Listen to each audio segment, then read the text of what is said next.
Nursery से लेकर लगभग हायर एजुकेशन तक इंग्लिश एक कंपलसरी सब्जेक्ट होने के बाद भी जब बच्चा पास होकर बाहर निकलता है तब भी वो इंग्लिश बोलने में सक्षम नहीं होता। तो इसका जिम्मेदार कौन है, हम या फिर इंडियन एजुकेशन सिस्टम? नमस्कार दोस्तों, मैं विकास झा आपका फिर से स्वागत करता हूं आपके अपने यूट्यूब चैनल पर। तो बात है सन 1931 की, जब गांधी जी गोलमेज सम्मेलन में गए तो वहाँ पर अंग्रेज़ों ने उन्हें कहा कि यदि हम अंग्रेज़ भारत में नहीं आते तो आप सब भारतीय, आप सब इंडियंस अनपढ़ ही रह जाते। तब गांधी जी ने जवाब में कहा कि यदि आप अंग्रेज़ भारत नहीं आते तो हमारा एजुकेशन सिस्टम आज जो है उससे और ज़्यादा बेहतर होता, क्योंकि हमारा जो पुराना एजुकेशन सिस्टम था वो आपके आज के एजुकेशन सिस्टम से लाख गुना बेहतर था। तब अंग्रेज़ों ने गांधी जी से कहा कि यदि आपके पास इस बात का कोई तथ्य, कोई प्रमाण है तो आप हमें प्रमाण दीजिए। लेकिन दुर्भाग्यवश गांधी जी के पास कोई ऐसे ठोस प्रमाण नहीं थे जिससे साबित हो सके कि हमारा जो एजुकेशन सिस्टम था वो अंग्रेज़ों के एजुकेशन सिस्टम से बहुत बेहतर था। तो आज की इस वीडियो में हम इन्हीं प्रमाणों पर बात करेंगे कि हमारा एजुकेशन सिस्टम आज के नए एजुकेशन सिस्टम से कितना बेहतर था। तो इसके लिए हमें इतिहास में पीछे जाना पड़ेगा।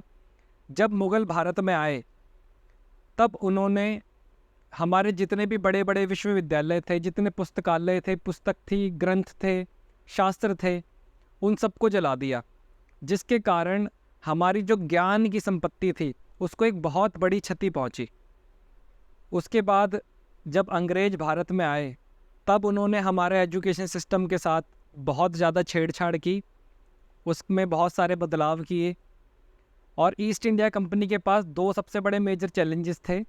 पहला था कि कम्युनिकेशन विद इंडियंस, और दूसरा उनको वर्कर्स चाहिए थे, ऐसे वर्कर्स जो बिना किसी सवाल जवाब के चुपचाप काम करें, अपना किसी भी चीज़ में दिमाग ना लगाएं, बिल्कुल क्रिएटिव ना हो।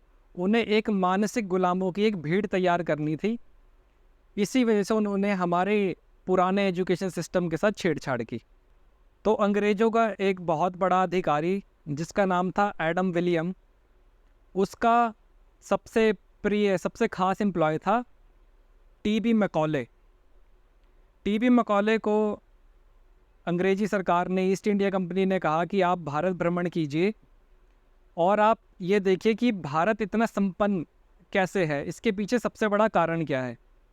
तो उसके बाद टीबी मैकॉले क्या करता है कि भारत में उत्तर से लेकर दक्षिण तक, पूर्व से लेकर पश्चिम तक पूरे भारत में घूमता है और वो ये जानने की कोशिश करता है कि भारत इतना संपन्न आखिर है क्यों। तो जब टीबी मैकॉले पूरे भारत का भ्रमण कर लेता है, उसके बाद वो अपने अंग्रेजी अधिकारियों के पास जाकर बताता है कि जब उसने भारत भ्रमण किया तो उसने ये देखा कि पूरे भारत में कहीं पर भी कोई बेरोज़गार नहीं है, कहीं पर भी कोई बेकारी नहीं है, सभी लोग धन संपत्ति के मामले में एकदम संपन्न है। और उसने बताया कि भारत इतना ज़्यादा संपन्न है कि यूरोप के सारे शहर एक तरफ और भारत के गुजरात का एक छोटा सा शहर सूरत धन संपदा के मामले में यूरोप के सभी शहरों के बराबर है। तब अंग्रेज़ अधिकारियों ने पूछा कि टीबी मैकॉले ये बताओ कि अगर हमें भारत के ऊपर अच्छे से राज करना है तो उसके लिए हमें क्या क्या करना होगा। तब टीबी मैकॉले ने कहा कि जो इनकी संपत्ति है वो है इनका ज्ञान, तो आप इनके ज्ञान के साथ छेड़छाड़ कर दीजिए, उसमें इतनी मिलावट कर दीजिए ताकि ये हमेशा हमारे मानसिक गुलाम रहे। उसके बाद अंग्रेज़ों ने एक बहुत बड़े स्तर पर हमारे धर्म ग्रंथों में, हमारी शिक्षाओं में, हमारी विद्याओं में बड़े तौर पर मिलावट करनी शुरू कर दी। और उसी दौरान हमारे जितने गुरुकुल चला करते थे उन सबको गैर कानूनी बताकर बंद करवाने शुरू कर दिए और उसके बदले में कॉन्वेंट स्कूल खोलने शुरू कर दिए। अब आपको कॉन्वेंट स्कूल का भी इतिहास बता देते हैं कि कॉन्वेंट स्कूल है क्या, ये आया कहाँ से। तो जैसे भारत में परंपरा है कि एक महिला पूरा जीवन एक ही पुरुष के साथ बिताएगी, लेकिन यूरोप में ऐसा नहीं है।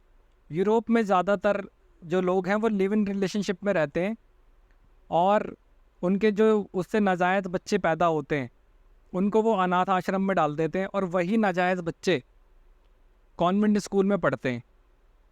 तो कॉन्वेंट स्कूल 16वीं शताब्दी में लंदन के एक चर्च के एक छोटे से गैराज में शुरू हुआ और वहाँ पर मात्र एक सब्जेक्ट पढ़ाया जाता था।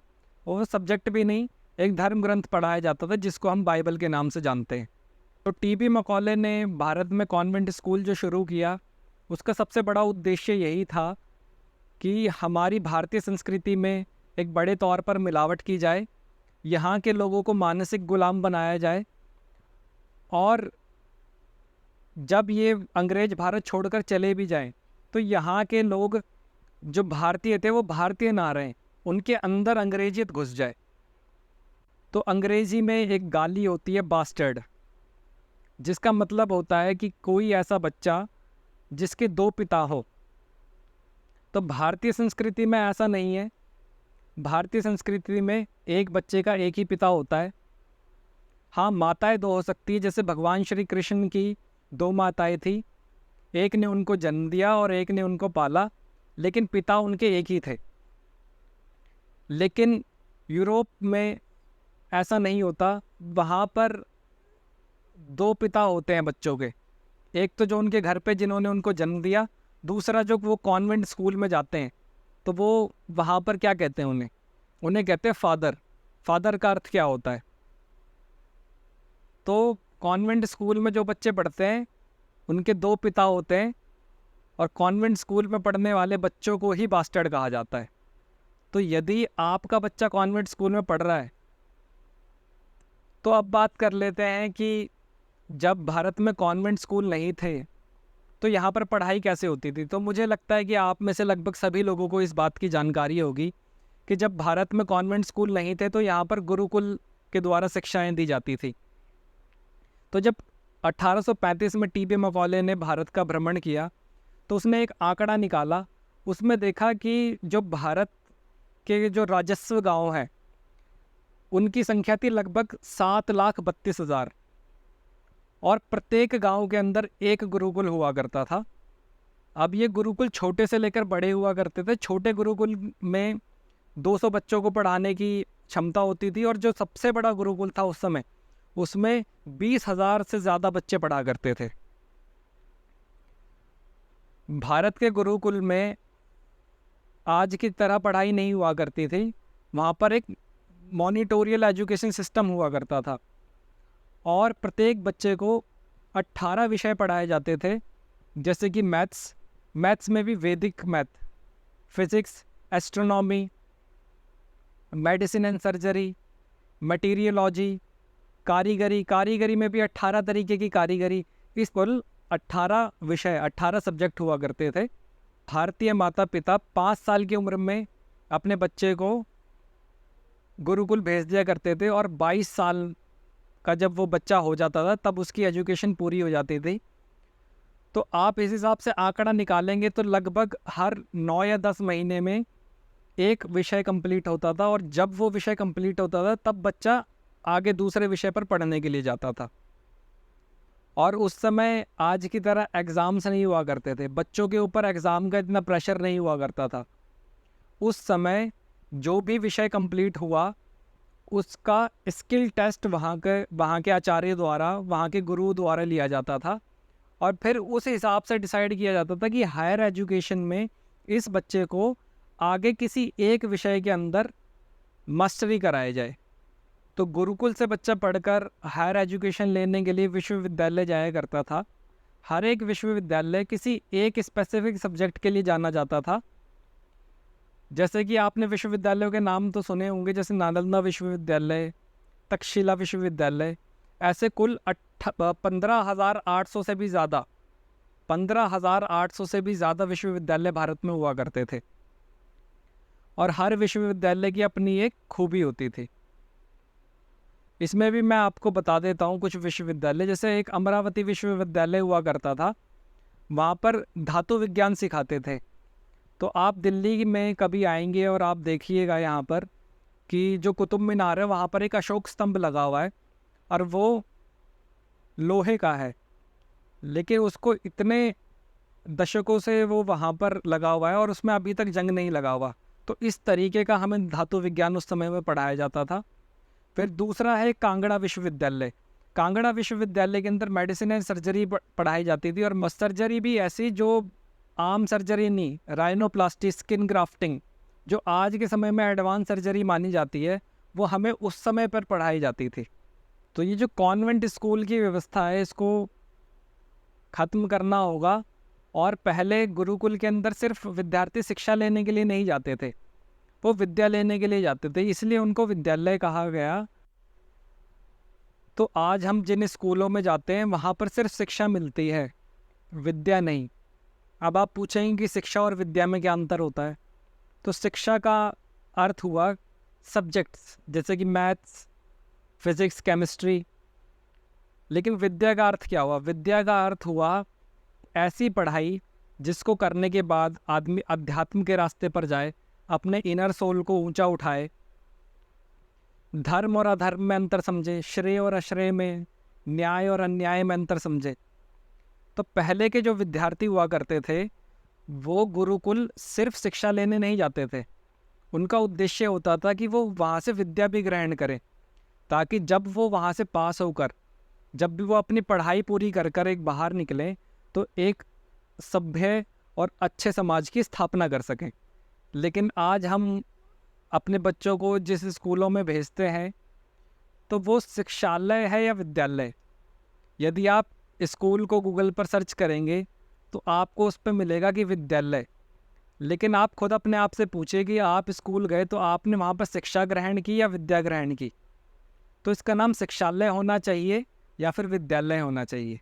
तो जैसा कि मैंने वीडियो की शुरुआत में कहा था कि 15-16 साल तक किसी एक विषय को कंपलसरी रखने के बाद भी जब बच्चा अपनी पढ़ाई पूरी करके बाहर निकलता है, तब भी वो इसे उस विषय के अंदर बोलने में, लिखने में पूरी तरीके से निपुण नहीं होता।